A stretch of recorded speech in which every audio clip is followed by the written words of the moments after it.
دوستوں آج کا ویڈیو اگر آپ دنیا کے کسی بھی خطے میں رہتے ہیں تو آپ کے لیے دیکھنا بے حد ضروری ہے، کیونکہ اگر یہ ویڈیو آپ نے نہیں دیکھا تو آپ کو نہیں پتا چلے گا کہ دنیا میں کیا کچھ چل رہا ہے۔ سب سے پہلے تو میں یہ بتاؤں کہ ہم زمانہ آخرت میں جی رہے ہیں اور دجال کی تیاریاں تقریباً مکمل ہو چکی ہیں۔ آپ کو اچھے طریقے سے یاد ہوگا کہ جب کووڈ آیا تھا اس وقت جو شیطان کی پجاری تنظیمیں ہیں انہوں نے یہ بات کہی تھی کہ اگر اتنے لاکھ لوگ مر جائیں گے تو اتنے لوگوں کے مرنے کے بعد فائنلی انہوں نے کہا تھا کہ جیسے آپ کسی مہمان کے لیے، مہمان خصوصی کے لیے ریڈ کارپٹ بچھاتے ہیں، تو انہوں نے کہا تھا اتنے لوگوں کا خون جو ہے وہ ہمارے دجال کی آمد کے، اس کے ظہور کے لیے ریڈ کارپٹ ثابت ہوگا۔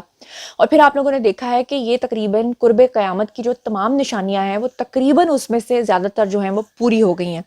اب میں آپ کو بتا دوں کہ پاکستان کے لیے آنے والے 48 گھنٹے اور 72 گھنٹے جو ہیں وہ انتہائی اہم ہیں۔ ٹرکی میں زلزلہ آنے کے بعد اس بات کی شنید ہے اور اس بات کے بارے میں کہا جا رہا ہے کہ خدا نخواستہ پاکستان یا ایشیا میں جو ہے وہ کہیں نہ کہیں کسی نہ کسی خطے میں زلزلہ ضرور آئے گا، اور اس کی وجہ خدا نخواستہ اللہ تعالیٰ کی طرف سے نہیں بلکہ یہ کچھ شیطان لوگوں کی طرف سے باقاعدہ پلاننگ کی گئی ہے اور اس کو باقاعدہ ہارپ ٹیکنالوجی کے ذریعے کنٹرول کیا جائے گا۔ اب آپ یقیناً جاننا چاہیں گے کہ ہارپ ٹیکنالوجی کیا ہے، تو میں آپ کو بتا دیتی ہوں کہ بیسکلی امریکہ کی ایک ریاست ہے، وہاں اس کا نام ہے الاسکا۔ وہاں پر ایک ریسرچ پروگرام چل رہا تھا آج سے 50 سال پہلے سے، اور اس پروگرام کا جو پروجیکٹ یعنی جو چلا رہے تھے اس کا نام انہوں نے رکھا تھا ہارپ۔ ہارپ بیسکلی ایبریویشن ہے۔ بیسکلی ہارپ سے کیا بنتا ہے؟ HARP اسٹینڈس فار، میں آپ کو بتاتی ہوں۔ H stands for high, F stands for frequency, A stands for active auroral, اور R stands for research programme, یعنی کہ اس کو انہوں نے پورا ایک نام دیا ہے ہارپ ٹیکنالوجی۔ اب یہ جو ہارپ ٹیکنالوجی ہے یہ کرتی کیا ہے؟ بیسکلی امریکہ کی جو ریاست ہے الاسکا، یہاں پر 25 سے 35 ایکڑ کے درمیان انہوں نے یہ پروجیکٹ لگایا ہوا ہے، جس میں تقریباً ان 25 سے 35 ایکڑ کے درمیان انہوں نے 180 ٹاورز لگائے ہوئے ہیں اور اینٹیناز لگائے ہوئے ہیں، جس میں سے الیکٹرو میگنیٹک ویوز نکلتی ہیں جو کہ 3 بلین واٹ کی طاقت رکھتی ہیں۔ اب یہ جو ویوز نکلتی ہیں یہ اتنی سٹرونگ ہیں کہ آپ کو پتہ ہے کہ پرانے زمانے میں کیا ہوتا تھا کہ جب لوگ جنگیں لڑتے تھے تو وہ تلواروں سے جنگیں لڑتے تھے، پھر آپ نے دیکھا کہ جنگوں کے بعد جو ہے وہ بارود آ گیا، پھر آپ نے دیکھا ٹینکس آ گئے، پھر آپ نے دیکھا کہ بومز آ گئے، لیکن اب جو ہے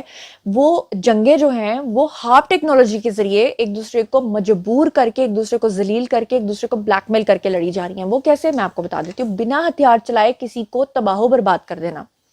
بیسکلی ہارپ ٹیکنالوجی انہوں نے یہ کہہ کر پروجیکٹ لگایا تھا، کیونکہ آپ کو پتہ ہے دنیا میں پھر چیک اینڈ بیلنس ہوتا ہے، جب سب لوگوں نے اس بات کی تنقید کی امریکہ میں کہ آپ لوگوں نے یہ ہارپ ٹیکنالوجی کیوں اتنی خطرناک قسم کی ٹیکنالوجی لگائی ہے، تو امریکہ نے ایک عجیب عذر پیش کیا تھا۔ انہوں نے کہا کہ جی ہم نے تو 1993 میں اس کی بنیاد رکھی، جبکہ 1993 میں تو انہوں نے ظاہری طور پہ بنیاد رکھی، اس سے پہلے بہت عرصہ پہلے سے یہ اس کی ٹیکنالوجی جو ہے وہ شروع کر چکے تھے، اور سن 2000 میں یہ خود کفیل ہو چکے تھے اس معاملے میں۔ پھر انہوں نے کیا کیا؟ انہوں نے کہا ہم تو جناب علی زمینی ذخائر کو ڈھونڈنے کے لیے ہم نے یہ اینٹیناز اور یہ الیکٹرو میگنیٹک ویوز جو ہیں ان کا یہ سسٹم نکالا ہے، اور دوسرا انہوں نے کہا کہ جی ہم نے تو کمیونیکیشن کرنے کے لیے جو ہے نا وہ یہ چیز نکالی ہے، لیکن اصل میں ان کا مقصد تھا کہ بنا ہتھیاروں کے مختلف ممالک کے موسم کو کنٹرول کیا جائے۔ ہارپ ٹیکنالوجی کیا کرتا ہے کہ آپ جو ہے یہ الیکٹرو میگنیٹک ویوز کو جب آپ چھوڑتے ہیں تو ان کے اندر ایک خاص قسم کی ہیٹ بنتی ہے۔ اس ہیٹ سے کیا ہوتا ہے کہ وہ ممالک جہاں پر گلیشیئرز ہیں، وہ ممالک جہاں پہ برف جمتی ہے، وہ ممالک جہاں پر پہاڑ ہیں، وہاں پر جب یہ ہارپ ٹیکنالوجی جاتی ہے اس کے تھرو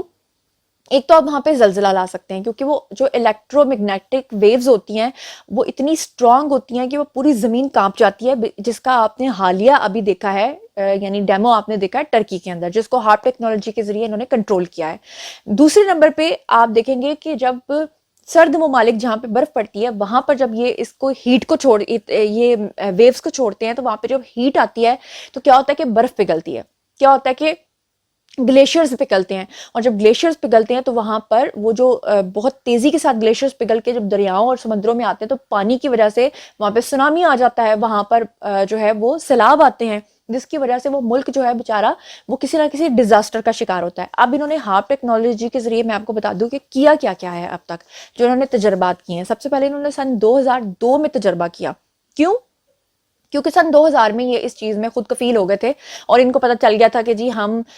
اس ٹیکنالوجی کے تھرو پوری دنیا کے اندر تباہی جو ہے وہ لا سکتے ہیں۔ انہوں نے افغانستان کے اندر سن 2002 کے اندر پہلا تجربہ کیا تھا اور افغانستان لرز اٹھا تھا. پھر اس کے بعد انہوں نے پاکستان کے اندر دوسرا تجربہ کیا تھا. سن 2005 کا زلزلہ آپ لوگوں کے سامنے ہے. اور پھر اس کے بعد انہوں نے کیا کیا تھا, سن 2010 کے اندر پاکستان کے اندر پھر سے ایک نیا تجربہ کیا تھا. آپ کو یاد ہوگا 2010 میں بہت زیادہ سیلاب آئے تھے اور پاکستان کو $70 ارب کا نقصان ہوا تھا. پھر انہوں نے چائنا کے اندر اس کا تجربہ کیا تھا, کیونکہ امریکہ کا جو کمپیٹیٹر ہے وہ چائنا ہے. تو انہوں نے سن 2008 میں اور سن 2010 میں چائنا کے اوپر یہ ہارپ ٹیکنالوجی استعمال کی تھی اور اس کے نتیجے میں وہاں پر کافی زیادہ ہلاکتیں ہوئی تھی. پھر انہوں نے جاپان کے اندر 2011 میں سونامی لائے تھے یہ, کیونکہ جاپان میں تو ویسے ہی بہت زلزلے آتے ہیں مگر وہ ایک نارمل میگنیٹیوڈ کے ہوتے ہیں, وہ اتنے نہیں ہوتے, مگر انہوں نے وہاں پر انہی الیکٹرو میگنیٹک ویوز کے تھرو جو ہے وہاں پر سونامی لایا تھا, جس کی وجہ سے وہاں پر بہت زیادہ نقصان ہوا تھا. اور اب آپ نے دیکھا ہے کہ میں کچھ احادیث پڑھ رہی تھی اور ان احادیث کے اندر اللہ تعالیٰ نے یہ فرمایا ہے اور نبی پاک صلی اللہ علیہ وسلم نے فرمایا ہے احادیث کے اندر کہ قیامت کی جو نشانیاں ہیں ان میں سے ایک نشانی یہ تھی کہ جب قیامت نزدیک ہوگی تو اس وقت جو مکہ اور مدینہ کے مکہ مدینہ میں جو پہاڑ ہیں, جو بھی ان علاقوں میں آپ لوگ جاتے ہیں تو آپ کو بہتر پتا ہوگا کہ مکہ میں یا مدینہ میں بہرحال وہاں پہ جو پہاڑیاں ہیں وہ سرسبز ہو جائیں گی. اور ابھی حال ہی میں وہاں پر یہ واقعہ پیش آیا ہے, وہاں پر تمام پہاڑ جو ہیں وہ گرین ہو گئے ہیں, گرینری ہو گئی ہے. وہ لوگ ماشاءاللہ سبحان اللہ کر رہے ہیں, لیکن میں لرز اٹھی تھی جب میں نے وہ حدیث پڑھی. اور پھر اس کے بعد ایک اور حدیث میں نے پڑھی تھی کہ موسم جو ہے نا ان کے اندر بہت تیزی سے تبدیلیاں آئیں گی اور زلزلے بہت تیزی سے آئیں گے. اور آپ دیکھ رہے ہیں کہ زلزلے کس تیزی سے آ رہے ہیں, موسمیاتی تبدیلیاں کس حد تک آ رہی ہیں, یہاں تک کہ مکہ مدینہ کے اندر ہی صحرا ہے وہ, اور آپ یہ دیکھیں کہ وہاں پر کیا ہو رہا ہے جناب, کہ وہاں پر برف باری ہوتی ہے, اچانک سے اولے گرنے لگتے ہیں, اچانک سے سنو فالنگ ہونا شروع ہو جاتی ہے, پھر اچانک سے تیز بارش ہونا شروع ہو جاتی ہے. کبھی ہارپ ٹیکنالوجی کے تھرو آرٹیفیشل طریقے سے بارش لائی جاتی ہے, برسائی جاتی ہے. تو یہ سب چیزیں جو ہیں, یہ جو اس طرح کی تنظیمیں ہیں جو شیطان کی پجاری ہیں, وہ لوگ یہ بات کھلے عام اب کرنا شروع ہو گئے ہیں کہ جی دجال کے آنے کا وقت ہو چکا ہے, اس کے ظہور کا وقت ہو چکا ہے. اور یہ بھی حدیث میں نے ایک پڑھی تھی جس میں کہا گیا تھا کہ سعودیہ کے اندر ہی وہ اپنا ایک ٹھکانہ بنائے گا اور وہاں پر ایک ون آئی سمبلزم کے لحاظ سے ایک پوری بلڈنگ بھی بن رہی ہے, جو آنے والے وقتوں میں آپ اپنی آنکھوں سے خود دیکھ لیں گے. تو اب میں بس اتنا کہنا چاہوں گی کہ ہم قیامت کے بالکل قریب ہیں اور آخری وقتوں میں جی رہے ہیں, اور اللہ تعالیٰ ہم سب کو بچائے اس مصیبت سے, اور ہم سب کو اپنے دلوں میں ایمان کو زندہ رکھنا چاہیے اور استغفار بہت زیادہ کرنی چاہیے. کیونکہ میں یہ بھی ایک حدیث پڑھ رہی تھی کہ آپ صلی اللہ علیہ وسلم نے فرمایا کہ اگر کوئی انسان چاہتا ہے کہ اس کی تقدیر بدل جائے, نہیں بدل سکتی انٹل کہ وہ دعا کرے اور استغفار کرے. تو استغفار ہم سب کو اب پڑھنا چاہیے. تو آپ جتنے بھی لوگ اس وقت مجھے سن رہے ہیں, سب استغفار اپنی ڈیلی روٹین کا ایک حصہ بنا لیں. تو جناب اگر آپ بھی کسی اور چیز کے اوپر ریسرچ چاہتے ہیں تو آئیے کمنٹ سیکشن میں لکھیے, میں پرسنلی اس پہ ویڈیو بناؤں گی, اور مجھے بتائیے کہ اس پوری جو ڈیٹیلز میں نے آپ کو بتائی ہیں, کہ آپ کو پہلے سے ہارپ ٹیکنالوجی کا پتہ تھا, یا جو انفارمیشنز میں نے آپ کو دی ہیں کہ آپ کو یہ پہلے سے پتہ تھا, اگر پتہ تھا تو کیا پتہ تھا, اور اگر نہیں پتہ تھا تو کیا نئی چیز آپ کو پتہ چلی ہے, اور